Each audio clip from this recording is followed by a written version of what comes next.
Sige, start na natin. Can you guys see my screen? Can you type 1 if you can see my screen?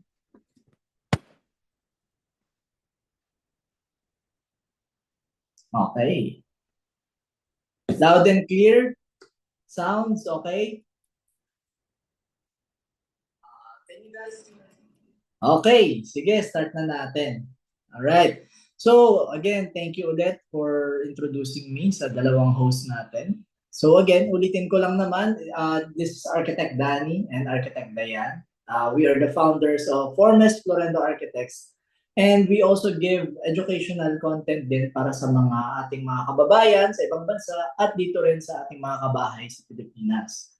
Now, actually, Architect Danny and Architect Dayan are both husband and wife architect. Pareho kaming gumraduate sa, pareho kaming nagsabay na nakapasa sa board exam. And actually, I graduated in FEU Manila and si Architect Dayan sa PUP Manila. So, I've also been an OFW and a global Filipino architect sa Dubai. And Architect Dayan is considered as the one of the negosyante dito sa top 15 inspiring negosyante sa Go Negosyo. Okay, sige. Other than that, proceed na tayo sa ating topics. So, pwede ko naman i-explain sa inyo kung ano yung feng shui kasi ito, kadalasan, lagi ito tinatanong ng mga homeowners o kaya mga clients natin o kaya sa mga aspiring rin na mga magre-renovate o kaya yung mga gusto lang malaman regarding sa bahay nila. Ang feng shui kasi, Chinese practice to. Okay? It harmonize people tsaka environment. So, mostly, ang pinag-uusapan lang dito is flow ng energy or yung chi na tinatawag nila. So, ang chi, it can be a good and bad chi, pero, or positive and negative. Kadalasan naman, kailangan pa rin yun kasi yin and yang lang naman ang flow of energy. Pero, to promote balance tsaka prosperity, para magkapera, maswerte, at balanse lang ang buhay, minsan, mas magandang i-harness yung positive chi or yung good energy. Now, sa feng shui, it creates an environment na sinusuportahan ang ating kalusugan, ang ating kayamanan, at ang ating kasiyahan. Next, okay? So, yin and yang, 5 elements ng feng shui and bagua map. Ito yung mga kadalasan na alam natin kapag pinag-uusapan yung feng shui. Ito yung mga Chinese practice na lagi nating naririnig ever since kahit mga bata pa tayo. This Chinese practice actually is didiscuss ko isa-isa. Okay, ano ba ang feng shui para sa ating mga Pinoy? So, ang feng shui actually, hindi lang siya trend na parang lagi sinasabi, kailangan oro, plata, mata, kailangan may swerte, kailangan balance. Meron din kasi tayong sinusunod ng mga layout para at least kahit papano, meron tayong ma-attract na good fortune at syempre, kapayapaan sa ating mga pamilya. Kaya kung relatable and practical ang feng shui, it usually comes sa house construction, even in house decoration, tsaka sa mga detalye sa ating mga bahay. Okay, next natin is, unang-una, commanding position. Ilang beses ko na ito na-discuss regarding sa mga commanding position, pero from the word itself, commanding. Ibig sabihin, ang optimal direction para makuha natin ang good energy is kadalasan kailangan tayo yung nagko-command ng position. Now, for example, itong nakalagay sa drawing. Abundance, recognition, relationship, new beginnings, health, knowledge, path in life, tsaka benefactors. Itong mga spaces na to, ang kailangan lang naman natin is meron kasi siyang posisyon ng furniture na pwede nyong i-enhance yung flow ng chi para medyo mas maayos yung pasok ng mga ganitong mga practice or let's say mga positive energy na i-align nyo sa elements ng bahay nyo. Now, ito, isa pang good example. Incorporating nature sa inyong house design. So, kadalasan, nagtataka kayo, bakit mayroong mga plants sa mga houses? Bakit kaya meron iba plantito yung tinatawag nila? Hindi lang naman siya dahil masarap mag-alaga ng plants, pero kasi it's also inviting nature elements. No, nature or natural elements is what we have 5 of them. Actually, ang pinaka most commonly known is fire, water, earth, metal, at wood. So ito yung mga example ng mga nature elements na may mga representation din siya. Like for example, fire, parang passion, energy. Ano bang magandang example ng fire? Kalan. Diyan dapat meron tayo location ng kalan. Alam din natin kung saan ilalagay. Water. kadalasan dyan yung mga toilet, yung mga may gripo, metal, which is yung mga doors, minsan yung nilalagay naman natin yung mga metal na, let's say, mga side table, o kaya yung mga center table, earth, or stability and balance. Diyan naman usually kadalasan, nilalagay yung mga, let's say, pwede rin tayo maglagay ng mga halaman, okay, mga may lupa, and of course, wood, which is usually the number one pangontra. Kaya lagi nilalagay yung wood sa harap ng door, ay sorry, sa door, tama, sa harap, kasi nga, wood is very inviting and it creates growth and creativity. So that's why kadalasan, pag may pinto tayo, mas maganda kung wood. Okay? Next tayo.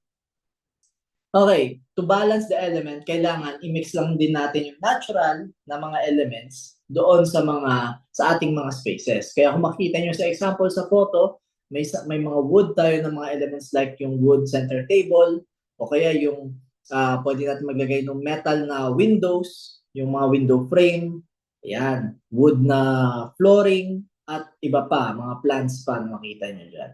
Okay? Sige, proceed tayo. So, sa modern design, ano ba ang example ng mga tulad nito? Ayan, for example, kung makikita nyo, pagpasok nyo may mga wood. Ito, isang sample lang ito ng isang condo design na nagawa namin. Pero, pinapakita lang naman namin dito na kahit ngayon, even if it's a modern time na, meron pa rin tayong ini-incorporate ng mga items o kaya elements para pasok pa rin ang flow ng positive chi or positive energy.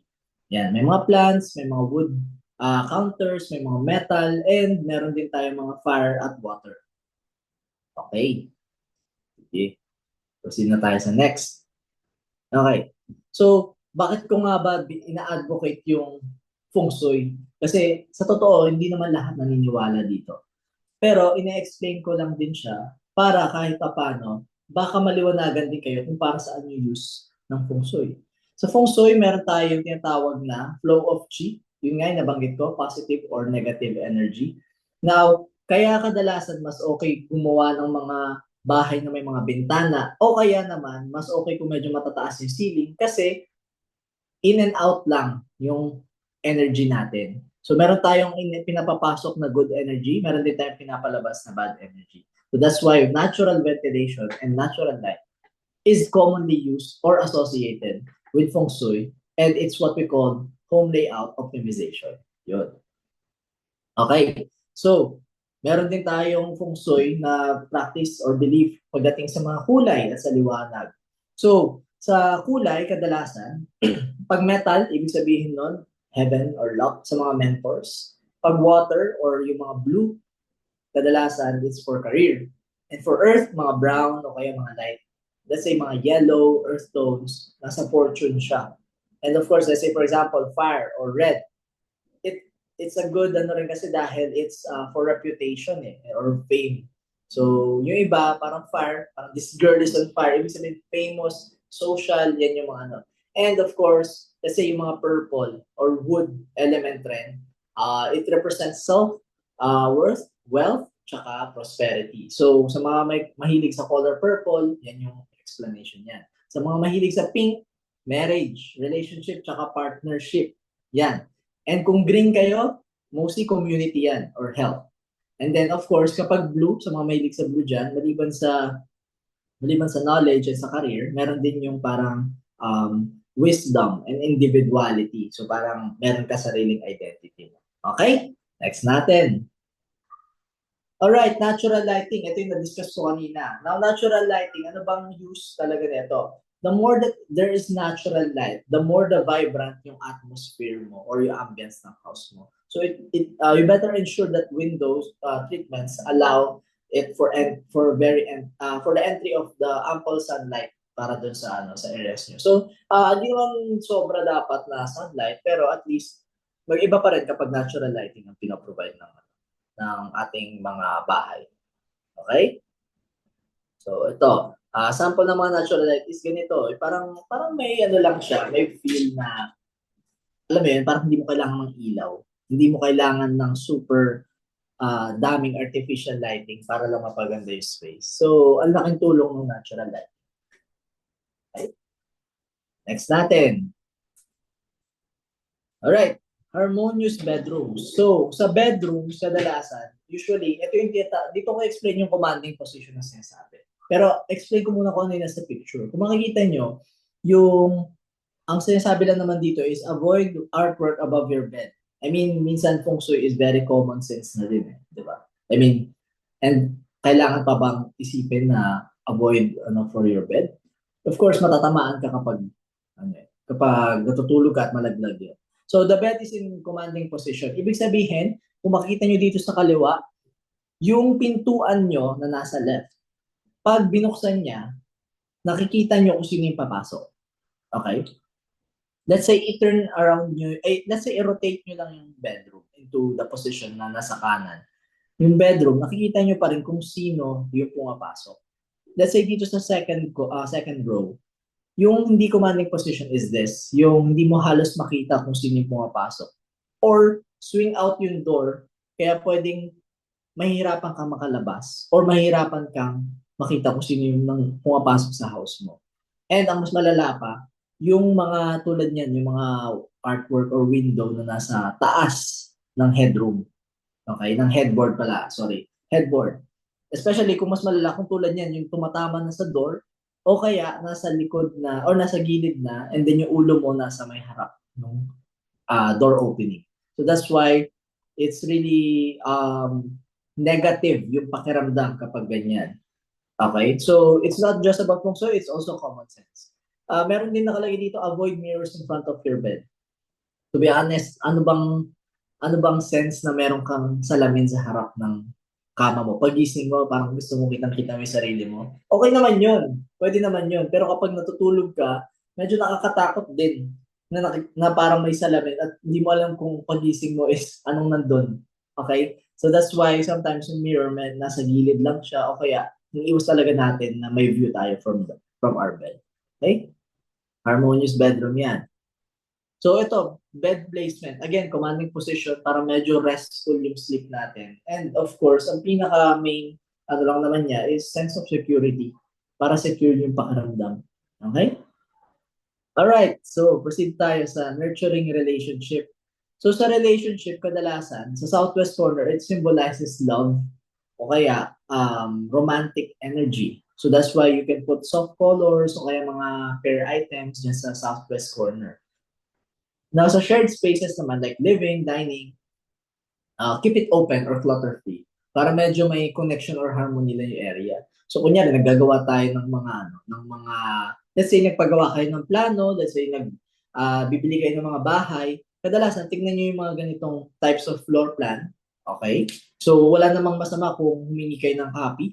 Tapos, makita nyo kung nasaan yung living, dining, at of course, yung kitchen, kung saan yung parang pinaka-corner na pwedeng mag-promote ng clutter-free area. At kung mga relationship corner, yan yung mga bedroom, o kaya mga, let's say, mga bathroom, or closet, dyan nabubuo yan. Kasi mga pairs, dyan yung mga suot ng mga mag-asawa or mag-jowa. Okay? So, enhancing energy flow. Explain ko lang onti lang to para hindi masyadong complicated. Energy flow here actually, pwede nyo incorporate yung 5 elements para mas pasok yung positive energy. Okay? Meron tayong tulad nito sa, kunyari for example, this is office. Kung makikita nyo, yung pasok ng chi is gentle or curving. Okay? So from the door, it's moving around and there's also window. Pwede rin naman dito sa kabila, kung makikita nyo, yung paikot lang, umiikot lang yung energy. So kung makita nyo, naka-circular table siya or circular conference room. Tapos yung mga seating is nakapaikot din para medyo hindi siya na-obstruct. Pero dito sa pinakadulo, yung rushing ng flow of chi, parang ang bilis lang ng ikot ng energy. So that's why hindi siya free-flowing. Kaya ang nangyayari, parang negative yung pakiramdam. Kaya minsan kung napapansin nyo, kung medyo rectangular yung mga rooms or mga offices, parang medyo uninviting yung dating. Kasi nga, hindi siya, alam niyo yun, parang you can actually just maybe twist it a little para medyo magbago lang yung expression ng room. Okay? Para may personality lang. Okay, yun lang naman pag enhancing energy flow. You can just change some of the corners or maybe just the rotation. Yan. Okay. Next, ornaments. Actually, yung mga ornaments na linalagay natin is actually is a remedy kasi meron tinatawag tayong mga pangontra. So, for example, patatsulok yung lupa mo. Okay? Pwede ka naman maglagay ng mga pangontra dun sa, let's say, sa entrance ng house mo. Kasi for example, itong mga nandito, yung mga chime, o kaya yung mga edophorin, yan yung mga usual na kadalasan na ina-apply na, or actually, since mura lang siya sa Raon o kaya sa Quiapo, pwede nyo nang bilhin kasi maganda siyang pakinggan kapag mahangin. Okay, so it cures actually the areas for the energetic enhancement and ina-align niya yung mga energy or flow of energy sa bahay niyo. So, meron tayong tinatawag na intentional placement. Ilalagay niyo ng yan base sa intentions niyo. So, meron din yung mga bagwa map, yung tulad doon sa movie na Feng Shui, yung bagwa map, yung mga meron din actually yung map na yun doon rin nakalagay yung mga natural elements kung saan located. And of course, mga crystals, number one yan to address specific energy. More onto that, I can proceed naman to the next, maliban sa ornament. Sa outdoor, pwede ko rin i-discuss yung outdoor kasi kadalasan may mga tao rin naniniwala doon sa harmony ng garden from outdoor going to the indoor. So kapag outdoor kadalasan, ang kailangan naman natin is katahimikan or kapayapaan. Yun yung number one advocacy naman ng Feng Shui is for peace. Okay, natural tranquility yung pinaka aim natin dito, tsaka yung mindful maintenance. So even if nasa labas kayo, kahit pa paano, seamless lang yung dating ng positive energy. Okay? Meron akong mga kakilala na sa garden nila, may mga iba na aksidente o natatapilok. Kasi nga, parang ang number one na sinasabi nila is hindi maganda yung harmony from the garden. So, sa outdoor, may feng shui din tayo pinapaniwalaan. Okay? Pag nagpapadesign ng bahay ang mga homeowners, kadalasan, number one rule talaga is, yun nga, yung garden, kahit pa paano, parang inviting and peaceful or tranquil yung dating niya. Para hindi siya sabog. Kasi sa loob kailangan mo pang i-fix eh. Sa labas kailangan kahit pa paano natural na dapat talaga. So that's why there's water, there's earth, and there's other elements like metal, wood, everything in between. Okay? Next natin. Okay. Ito naman, this is very personal naman. So, it's a personal practice naman. You can actually do rituals like gratitude and then blessings dun sa house nyo or sa home nyo. And saka mga adjustments. So, adjustment naman, more on intuition adjustment siya. So, sa adjustment like the feng shui, for example, mag-adjust kayo ng, let's say yung shoe rack nyo or yung shoe cabinet nyo. Napansin nyo na parang medyo, medyo what do you call this? Parang ang kalat or ang clutter ng buhay mo. Ibig sabihin, magulo yung areas nyo like from the entrance pa lang ng house. So usually, ang pinaka number one inaayos is yung sa labas. Actually, sorry, pagkatapos yung pumasok sa loob ng bahay. Kasi pagkatapos na pumasok sa loob ng bahay, kadalasan dyan rin-remove yung mga slippers, yung mga shoes, and yan yung mga kadalasan nag-i-invite ng negative energy. Kaya kadalasan, intuitive adjustment ang ginagawa is kadalasan sa foyer or sa shoe areas. Okay? Other than that, blessing and rituals, kadalasan this is for appreciation lang naman sa space na pinoprovide sa inyo ng house nyo. Kasi you are seeking shelter or comfort and security na din para sa inyong mga loved ones. Okay. Ito naman, di-discuss ko naman ang mga location na bawal. Ito actually, Chinese practice naman to. Pero hindi naman natin pwedeng parang kalimutan lang ito kasi it can be used din naman dito sa Philippines. More on dun sa mga province areas din kasi dito sa Manila highly congested na so halos wala na rin paki sa feng shui kung nasa tumbok yung lupa mo or yung property mo. So, meron tayong tinatawag na ganito. Simulan ko sa number 1. Okay. Meron tinatawag na luchong siya. Ang tawag naman dito is yung bahay na nasa T-junction. Kung makikita nyo, letter T yung road. Kasi ano bang makikita nyo kung bakit malas yan? Aside from malas daw sa feng shui, it is also dangerous. Kasi kung may mga mabilis or speeding na mga kotse, napakadelikado dahil unang-unang tatamaan is yung bahay mo. So that's why it's better talaga to not have any house in this area sa dulo ng T-junction. Next is Tian or Jean. Sorry, Tian is Sky pala and Jean is Scott. Okay, so bawal rin kasi yung mga ganitong mga buildings na, let's say may apat na buildings na magkakatapat, tapos meron kang building sa dulo. So parang yung energy is nabablock instead na dapat free flowing. So yan, isa na yan sa mga bawal. Okay. Meron din tinatawag na John Joshua. John Joshua is actually opposite ng corner of your neighbor's house. Andun yung mismong building. So, kunyari, ito yung katapat mo, pero nasa corner. Parang ang dating kasi niya is maliban sa sense of security, parang na masyadong na ano rin yung energy diyan, parang masyadong na nabablock din siya. So that's why it's very important to also orient your house na hindi corner yung tatamaan o para dun sa ano sa mga opposite or neighboring houses niyo. Okay, next natin. Recording in progress. Okay, what's next is Fagong Sha. Fagong Sha actually is a house na close to a curved road. So sa Fangong, actually, ito yung mismong, minsan may mga tumbok rin or yung talagang nandito talaga sa pinaka-corner na kadalasan curved road talaga. Medyo delikado din siya eh. Actually, dito sa Pilipinas, may mga corner lots naman din talaga tayo. Depende na rin yan sa mga driver o sa mga gagamit eh. Pero para sa akin kasi, ang paniniwala talaga ng mga Chinese dito is kapag there's reckless drivers and also the energies, kadalasan, nagkakaroon ng problema pagdating sa mga ganitong types of location and lot. Okay? Alright. Dito naman tayo sa pangbahay. Number 1 na feng shui tip para sa bahay natin. Yung pinakauna is actually yung main door orientation.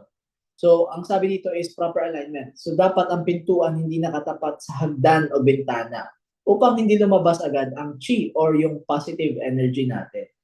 Okay, so, nabanggit lang sa akin ito ng misis ko before. Meron din siya naging kakilala noon na pagbukas ng pinto actually, hagdan yung bungad. Ang nangyari nga lang is, hindi naman ko sinasabi baka dahil doon, pero coincidentally, nag, na, unti-unting namatay yung mga family member. So, hindi ko alam kung baka may sakit lang or ano, pero some of them actually believe dahil daw doon sa door na nakatutok sa hagdan. So, pwede yung paniwalaan o pwedeng hindi, pero wala namang masama kung pwede nating iwasan yung main door natin na itatapat dun sa hagdan. Okay? Kasi ang hagdan, it should be welcoming. Nakalagay dito, welcoming entrance. So keep the main door clear and inviting para avoid na natin yung mga clutter, para tuloy-tuloy lang yung magandang energy. Kung makikita nyo sa picture, pagpasok nyo, halos very clear, tapos mga halaman yung bumubungad. O kaya mga wooden table, andyan yung mga pangontra, and may mga wooden floor. So, yun lang naman yung main purpose nun. Again, yung mga ibang kwento is just kwento, pero pwedeng-pwede naman natin i-apply yun sa ating mga houses. Okay? Next. Tip number 2. So, again, proper bed placement. Okay. So, sa headboard, actually, very against sila kapag naka-place siya sa yung may window above your bed may window. Meron din naman parang yung coffin position na tinatawag nila. So avoid your bed placed under a window or directly facing the door. So yun, pag facing the door talaga, parang coffin yung dating na tinatawag nila. And also no mirrors. Again, na-mention ko na siya kanina. Okay. Proper bed placement, number 1 rule talaga yan kapag nagpo-feng shui. So pag bumili kayo ng kama, i-position nyo siya in a way parang tulad dito sa photo. May good sunlight lang and of course, remove nyo na yung artwork kasi hindi naman kadalasan kailangan yan. Okay? Next is yung living room layout. So, kadalasan pag living room, ang nabanggit naman natin, kailangan free-flowing, very open, very balanced. And avoid na natin yung medyo malalaking furniture kasi nagbablock siya ng energy flow eh. So, ako, nung time na I was in Dubai, when I was visiting houses or villas ng mga ibang mga lahi, yung mga lokal doon, kadalasan kung makikita nyo, ang laki talaga ng living room nila. Pero yung mga sofa nila, yung mga sofa set, yung mga great room na tinatawag nila, talaga kung makita mo, free-flowing lang yung furniture. Nasa gitna lang siya, hindi siya nakadikit sa mga walls, tulad nito sa photo, hindi nakadikit sa walls, mga center table na dyan, naka-align lang siya. More on gathering siya, tsaka hindi rin siya sobrang laki. Ang kailangan lang talaga nila is parang free-flowing yung light, yung space, tsaka yung energy, hindi medyo may friction yung dating.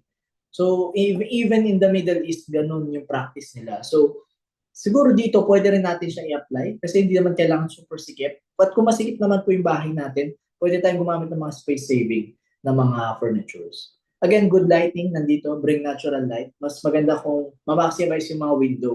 So, mas maraming window, mas okay yung natural light source. Kaya kung meron kayong mga firewall, you better ensure na din na may mga windows kayo sa harap o sa likod man lang. Or at least meron kayo space for ventilation para sa mga layout na ganito. Okay? Sige, tip number 4, clutter-free environment. Nabanggit ko na. I mean, common sense na rin talaga na dapat malinis ang ating bahay. Kasi kapag hindi siya organized, syempre, masyadong maraming dumi, at hindi rin siya inviting para sa ating mga bisita at sa ating mga pamilya. Especially kung may mga bata. So itong mga clutter na to is nagbablock siya ng energy at yung mga gamit na to is maganda kung i-store natin sa mga storage para medyo organized at maliban sa buhay natin, pati ang ating bahay organized. Okay? Tip number 5, plants and natural elements. Meron tayong indoor plants, meron tayong outdoor plants. Pero yung indoor, mas maganda kung parang medyo fresh yung vibrance niya. Okay? Kaya naglalagay tayo ng mga tulad nito nga sa video. Okay? Naglalagay tayo ng mga indoor plants. Outdoor plants kadalasan naman for trees, o kaya sa garden. Avoid lang natin yung medyo thorny para mga cactus. Yung iba kasi mahilig talaga sa mga ganyan, sa mga succulent. Pero kayo, pwede naman. Pero medyo sharp yung energy. So, shaching, tawag nila, sharp energy. So, pwede naman kung talagang yun yung gusto nyo. Pero kung kaya maiwasan, let's avoid it. Okay. Number 6 na tip. Okay, kitchen placement and cleanliness. Actually, kitchen placement, very crucial to sa mga homeowners kasi talagang ito yung number 1 place, lalo na sa ating mga may bahay. So, may sinasabi silang cook in the right direction. Okay, the cook should not have their back to the kitchen entrance. Okay, kung ikaw nagluluto and then there's a door talaga directly sa likod mo, it's very uncomfortable talaga eh. Parang vulnerable ka sa pwedeng kung sino lang pumasok. So, mas maganda yung right direction talaga. Habang nagkukook ka, is nakikita mo, kanyari, nasa left mo or nasa may commanding position ka pa rin. Ikaw yung may command. And then, keeping it clean. Of course, dapat malinis at laging, may sinasabi sila kasi mas masagana kapag malinis yung kusina. Okay? Mas masagana ang pamilya. Okay. Tip number 7, mirrors. Actually, mirrors, they reflect light and space. Yun naman yung main purpose nun eh. Maliban sa nakikita natin, itsura natin, kasi it reflects light. So, strategically, kailangan ilagay natin yung mirror to open spaces to reflect positive energy. Huwag natin siya i-direct sa main door. Kasi kapag nasa main door siya, i-bounce niya lang or i-reflect niya lang yung energy ng positive or negative man yan. Pero, most likely, baka positive. Okay? Okay, tip number 8, water features or for prosperity. May iba kasi talaga na meron silang water feature talaga before the entrance. Papasok pa lang naglalagay sila ng mga koi pan, ganyan. Kasi if you place water feature in the west corner or southeast, it enhances prosperity.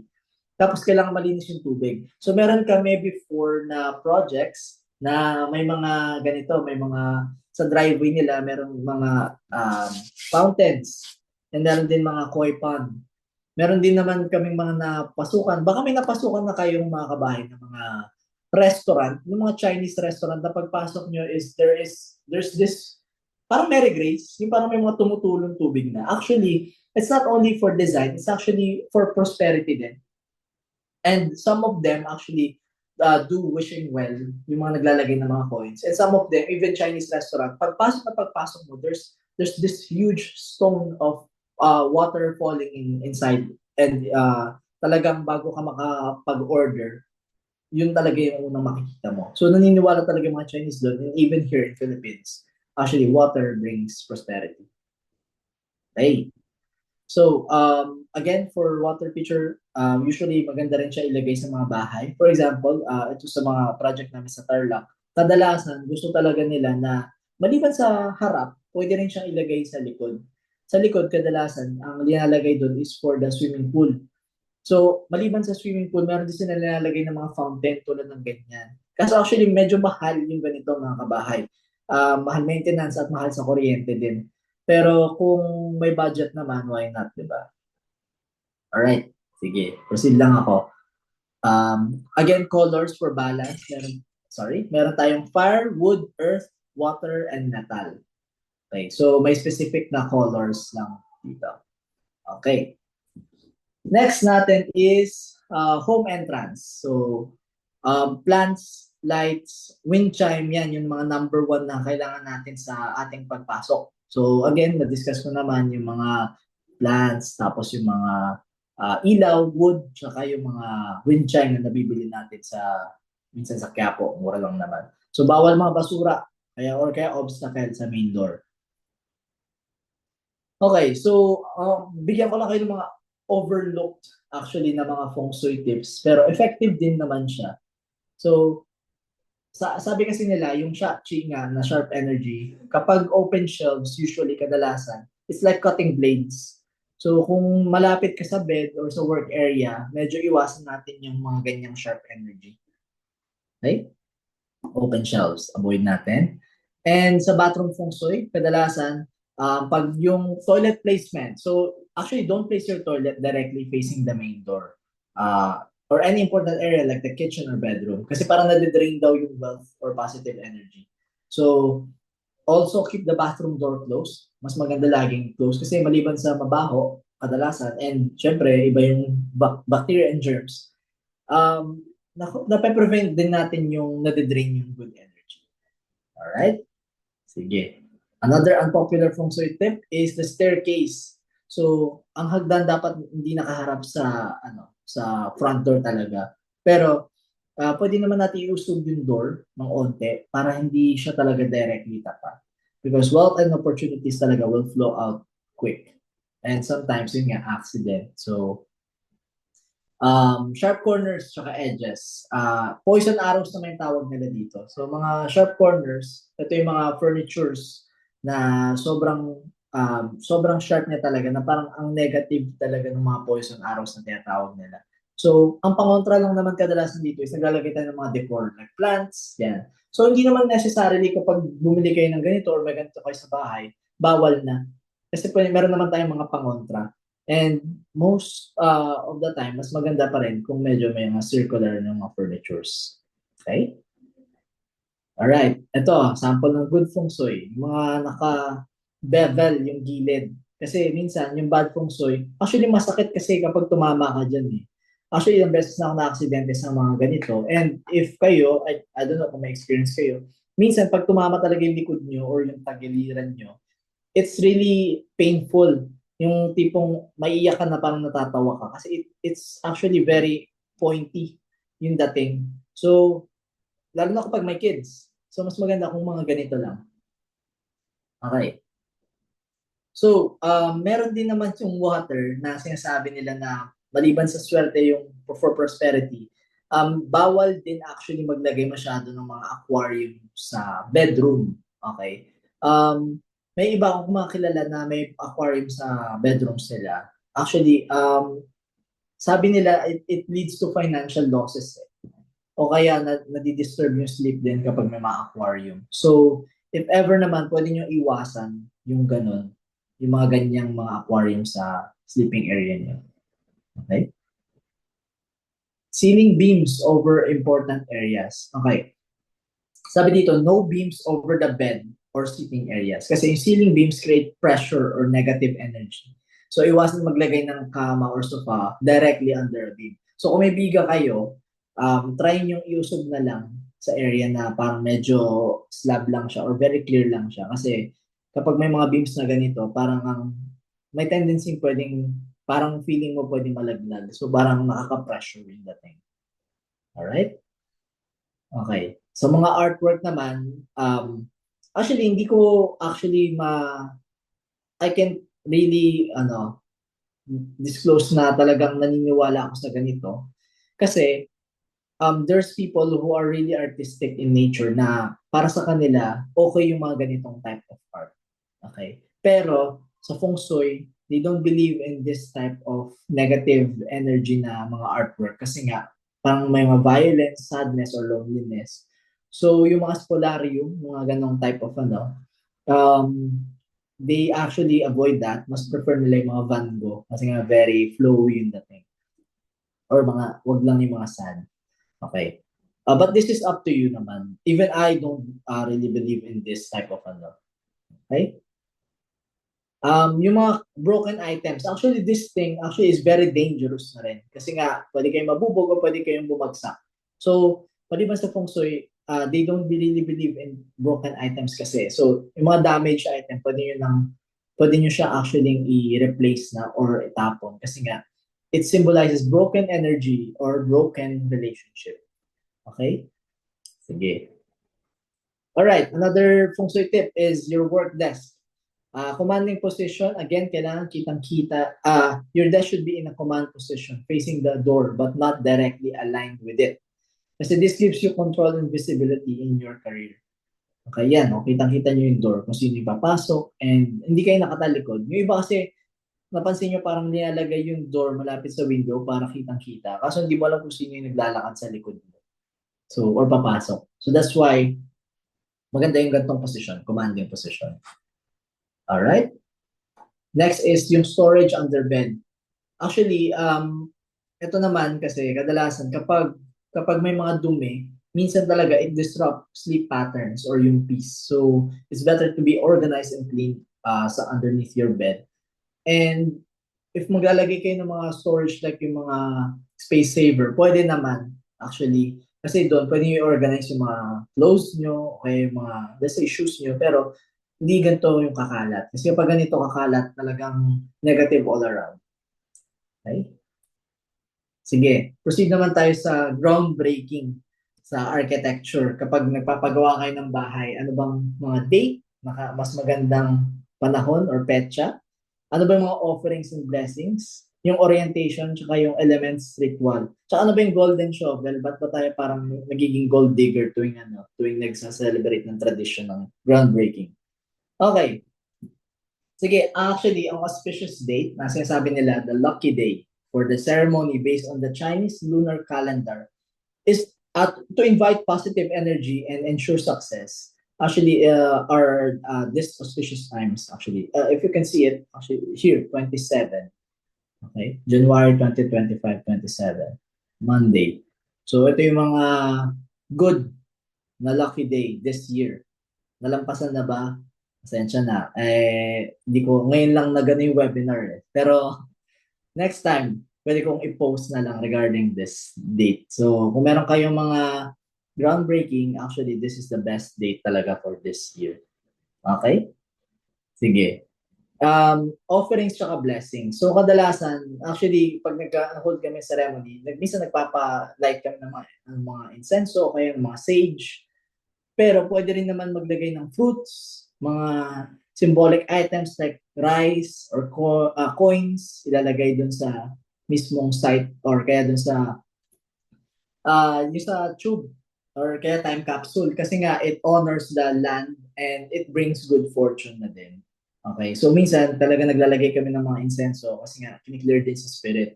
Now, actually, this one is not connected to any religious beliefs. Nakasanayan lang to actually as ceremony. As you can see, this is one of our client actually. Mahilig lang talaga siya mag-joke. Pero it's yung rice kasi, mahilig siyang, ayan actually yung nilalagay namin dun sa lalagyan ng parang plants for the time capsule. Okay. Other than that, yung orientation. Actually, this one, it ensures the project's main entrance of the building orientation aligns sa favorable feng shui direction, which is enhancing energy flow from the start. Now, bago kayo mag-start ng groundbreaking, or mismong groundbreaking mismo, kung mapapansin nyo, meron kayo ng kung may mga napanood na kayo ganito kabahay, yung parang tulad nila Master Hans, na meron siyang hawak na board, tapos ine-ensure niya yung orientation ng light, ine-ensure niya yung orientation ng direction ng energy, maganda yung pasok. So, yung plano naka-assign din or naka-align din doon. Kaya kung makita nyo dito sa illustration, halos lahat talaga connected. Yung main door nasa northeast, yung stove nasa east. Actually, we had a client before eh. Ang gusto niya is 114 degrees yung door opening. Naka 114 degrees. Tapos yung stove, which is symbolizing fire, dapat nandito sa certain direction like south, west ata yung gusto niya. So, may mga naniniwala talaga sa ganun. Okay? So, ang pinaka end goal lang naman here is at least may good energy lang tayo na i-harness. Pero kung hindi kayo naniniwala at prefer nyo naman na yung energy na good is makuha nyo talaga practically, wala naman tayong problema. Okay? So, maliban sa groundbreak, ay sa mga rituals kanina, yung itong mga interaction na element rituals na ini-incorporate natin, like wood, fire, earth, metal, water. So, yan yung mga nag-create ng harmony. Okay? Next is golden shovel tradition. Now, dito sa golden shovel tradition, actually, usually kasi, ano naman to for ceremony, pero kadalasan, the use of golden shovel for the first dig to symbolize prosperity and a strong foundation para sa mga project. So kung makikita nyo, tuwing nagpapa-groundbreaking talaga, kadalasan, kasama yung mga ganyang ritual. Kasi nga, it symbolizes talaga na medyo matibay. Matibay talaga yung pundasyon ng pagtatayuan ng bahay. Okay? Other than that, okay, i-conclude ko lang. So, if you engage with Feng Shui, kadalasan, if you follow these tips, it creates harmonious balance and prosperous spaces. So, nagre-reflect kasi yung bahay natin sa flow of energy ng buhay natin. So, bahay is equals to buhay. So, kung practical and affordable naman, yung pag-uusapan, hindi naman kailangan super complicated or mahal yung mga Feng Shui elements. Kasi, simpleng pagbabago lang actually can make a big impact this year, this 2025. So, ngayon, I am open for question and answer para at least may idea kayo or pwede kong matulungan kayo kung may mga clarifications kayo regarding this webinar. Kasi this 2025 is for the year Golden Snake yung meron tayo. Wooden Snake pala, sorry. So, baka may questions kayo doon. I can actually deal with the questions. Alright, i-start ko na pwede nyo i-chat or pwede rin kayo mag-open recording.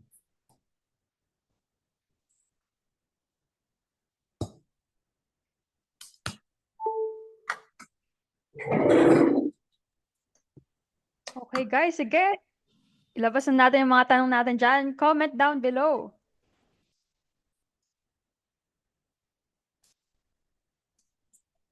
Okay. Can you hear me guys? Sorry, nagada lang ako ng... Okay naman yung sound? Can you type 1 kung okay sound? Pero wag ganun.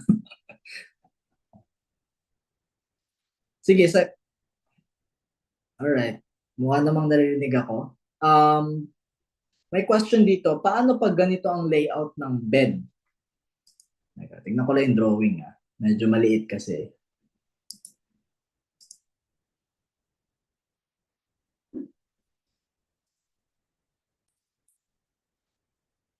Okay. So to Mr. Enrique Miguel, actually yung ganito kasi is very hindi siya very inviting din. I noticed na ganito yung side, parang naka 45 degree yata or slanted, diagonally shaped yung walls nyo. Kaya that's why dun linagay what do you call this one? This door.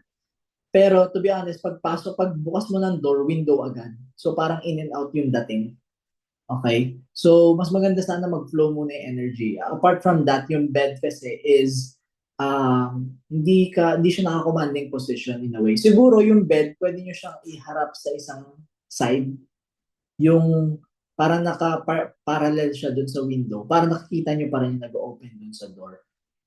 Hindi naman siya yung directly na pagbukas mo, naka-direct mismo yung door dun sa bed. Pwede mo siyang iusog naman.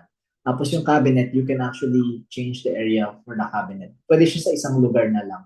Kunyari, may cabinet na space dun sa right side. Pwede nyo rin siya ilagay dun sa may malapit na lang din doon. Parang meron ka na rin closet area, meron kang sleeping area lang din. To avoid pointy area or shachi. And kung magme-mirrors kayo, mas maganda talaga ilagay nyo na sa isang area near the changing space or corner para iwas na lang din doon. Sa CR, actually, yung door, kung pwede nyo i-change into a sliding door na lang para medyo mas maluwag, iwas na lang din sa door swing. Okay? Did I answer your question here? I don't know if the yes here is kanina pa or... No. Hindi, may question ako.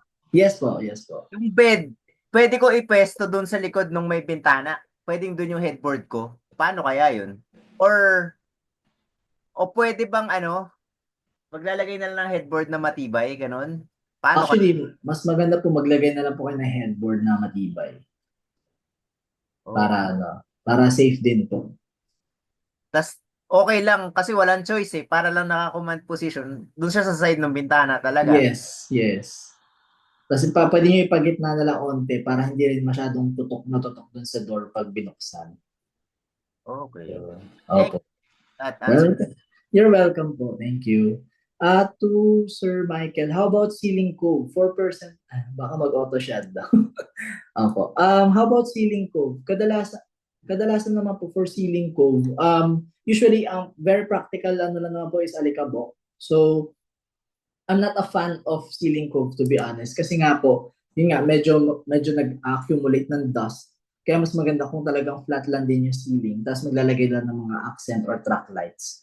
Pero for ceiling cove kadalasan, it's cornery. So medyo sharp din kasi yung dating. So that's why sa feng shui kadalasan mas prefer nila kung medyo naka-round yung corner ng mga ceiling coves nyo. So kung makikita nyo may mga ganong style design parang corner yung naka-round yung corner ng mga gilid nung sa ceiling cove. Pero other than that wala naman kasi ilaw, light, okay naman siya in terms of medyo pag mas mataas yung ceiling, mas maganda rin yung flow of energy. Okay, hi architect. Sorry, Mr. or Mrs. JC Acorda. Feng Shui versus traditional superstition. What if mix sa bahay? Applicable po ba? Shout out to my UAP chapter, Cavite Tierra Alta. Best regards po sa team niyo po, architect. My second free Zoom seminar from you. Salamat po. Yes, thank you kasi kayo umattend sa paano magpagawa ng bahay.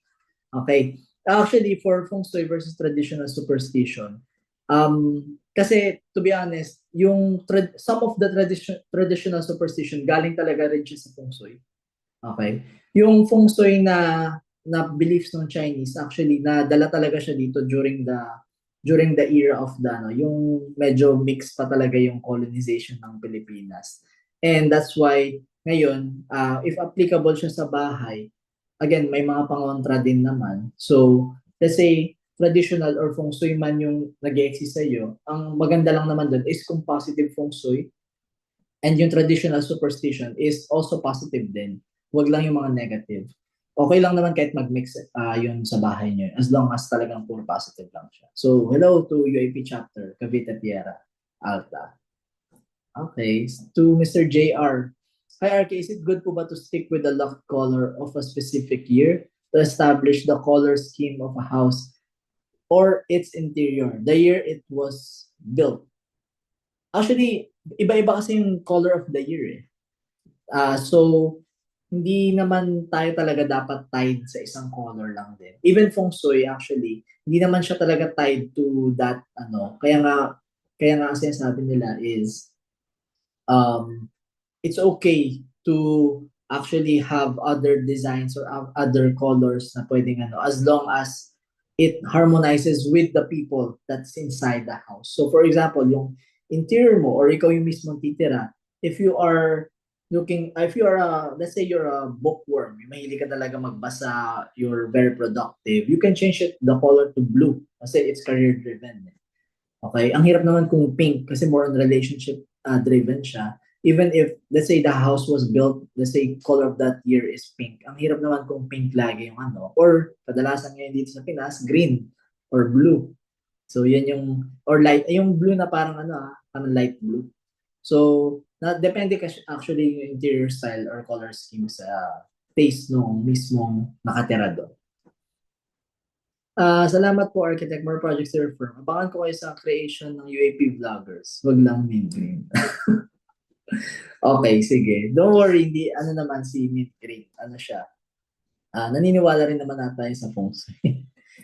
Okay, sige. Any other questions pa ba? Or clarifications? Hello everyone. Hi Architect. I'm not an architect but I am fond of your designs. Paano kung hindi po talaga nagpa-feng shui ang house? Pwede pa ba pa-check sa inyo, sir, sa layout ng house namin? Kung auspicious po ba? Thank you. Good question actually. Kasi marami rin talaga nagpapa-feng shui ng house after na construct na yung house nila or kung talagang old house na sa kanila. Kadalasan yung typical na na-check lang naman dyan is yung very basic like yung oro plata mata, yung mga tapatan na doors. In terms of being auspicious or lucky pagdating sa mga ganyan, actually it brings it we will observe lang naman yung mga pangontra nyo, to be honest. Hindi naman talaga kami magsasuggest na mabago na yung kunyari. For example, may tapatan kayong door. Hindi kasi namin siya ma-advise na tibagin. So kung tanong niyo po is pwede po magpa-feng shui, pwede po. Pero kadalasan, magbibigyan na po sila ng mga remedy na tinatawag po nila. So for example, yun nga, wood door, papalitan, maglalagay kayo ng mga wood element o kaya ng mga chimes o kaya yung mga bagwa map, mga ganun po. Okay?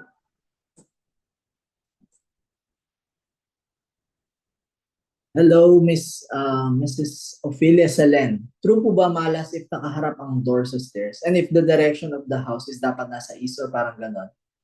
Actually, yung east po kasi is the rising sun. So, it's good talaga na kapag yung entrance is nasa east. Kasi nga, parang rising sun, it means parang rising towards life. Tapos nag-excel and nagsasucceed din tayo. So, ganun po. Kaya kadalasan, maganda talaga yung orientation ng main door or ng mga windows is nasa east din. Kasi nga, maganda po talaga yung tapon ng liwanag at ng sunlight. Aside from that, yung door po na nakaharap sa stairs, actually po, kung yung house niyo po currently ngayon is nakaharap yung door sa stairs, wala po masama as long as may pangontra nga po. Pero ideally po, hindi po rin po talaga maganda na nakaharap siya sa stairs. Ang uninviting po kasi ng dating na pagbukas yung talagang steps na po ng hagdan eh. Tsaka, ang dami ko na rin po narinig na kwento na I'm not sure if it's true pero talagang medyo nagkakaroon talaga ng mga accidents doon. Especially parang nalulure din yung tao na umakyat. So, ganun po yung mga naririnig kong based sa mga nakakasalamuha ko din or sa mga stories. So, I would say, if in my opinion, malas nga kapag ganun yung dating niya. Okay? Alright. Any other questions pa?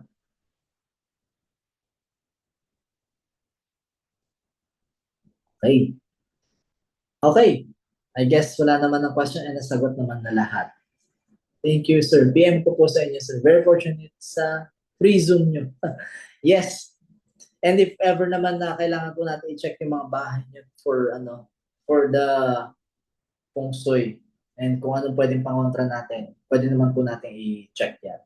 Hello, Architect Danny. Meron po ako nakita apartment na tirang ko dati. Yung main door nakaharap mismo sa stair, tapos may door din sa room. May possible remedy po ba? Yung main door nakaharap sa stairs and sa room. Ako. Pag ganyan po, maglagay po tayo ng, kung medyo maluwag, for example, yung stairs, even though pagbukas mo, medyo malayo naman yung stairs dun sa mismo papasukan ng door. Ang kadalasan ginagawa po is, pagbukas nyo ng door mismo, naglalagay po sila ng cabinet or ng medyo malaking display cabinet para hindi po, naitatago din yung stairs sa likod. At yung unang bungad nyo is yung wood na cabinetry and naglalagay din sila ng mga water, ng mga babasagin para lumiko sa kanan or sa kaliwa man yung tingin ng tao. Hindi directly sa stairs. And if ever katapat yung door, that's also a big remedy din. Okay? Salamat po, Architect. I love watching this. We are very blessed to this free webinar. Kudos po sa team. Thank you po. Thank you lagi kayong nag-attend sa mga free webinars. Mas marami pa pong darating. Pag-uusapan naman natin yung mga sinakop ng mga kapitbahay yung lupa. O kaya yung mga pinag-aagawang lote. Yan yung mga next natin. So, very juicy yung next. Ngayon po, dahil Chinese New Year very wholesome lang tayo dito. Okay. Pa-shoutout sa mami ni Pat. Perlina Gailo. Hello, Madam Perlina Gailo.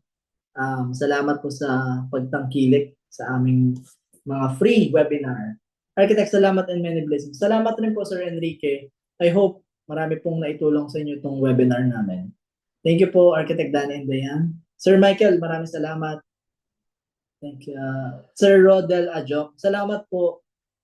Marami po sa kaya pong pambili ng mga ng mga pangontra. Bisita lang po kayo doon. Wala naman po akong i-endorse or pa-promote.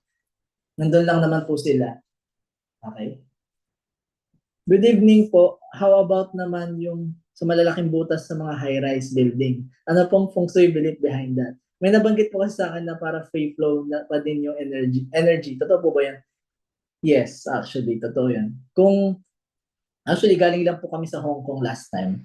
Napansin namin, puro butas talaga yung mga buildings. Ang paniniwala po kasi sa China or sa Hong Kong is doon dumadaan yung Chinese dragon. So kadalasan yung mga dragon na yun is it brings fortune and hindi pwedeng tatama lang sila or mahihinto sila sa isang space. Kaya that's why yung dragon na yun, it represents energy actually or good positive chi. So that's why continuous lang siya. So yung belief na yun is of course it's just a story pero yun yung behind doon sa storya na yun. And of course, doon sa Middle East, kung makikita nyo yung mga gawa ng mga ibang mga designers doon or yung mga architects na sikat, naglalagay talaga sila because for ventilation naman and for light. Yun naman yung main purpose nila doon.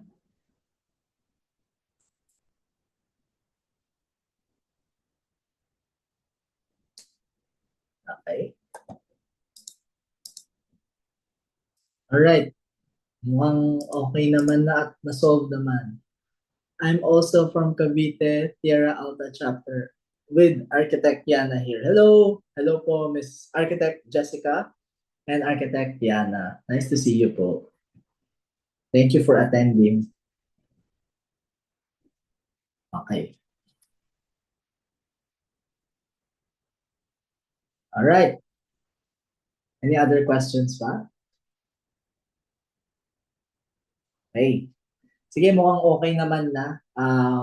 And I guess marami naman po tayo natutunan today. If ever there's another questions or any other clarification, available naman yung webinar natin tonight sa ating Kabahay Community Group. So let's continue spreading good word and spreading our traditional practice of modern Filipino design sa ating mga kabahay. Maraming salamat mga kabahay and good night. Thank you. Bye-bye.